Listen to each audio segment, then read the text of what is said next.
What is the youngest case of age that you have operated for scoliosis? The youngest we do, see, as I said, in congenital scoliosis by birth, there may be some extra bones. So in between these two bones, if there is an extra bone called hemivertebra, that can be detected as early as at birth.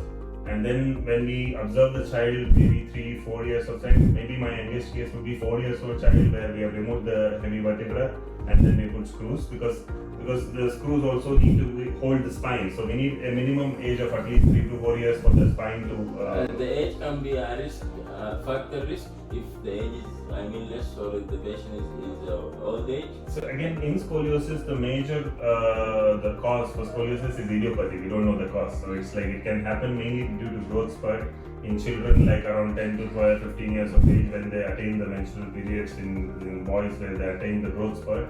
That is when the scoliosis happens. So when we do the surgery somewhere around 12-13 years of age, the curve is still flexible. So we can correct the curve to maximum possible correction. We use something called as a neuromonitoring. I'll tell that when we are talking about the advancements. And in those cases, the results are extremely good.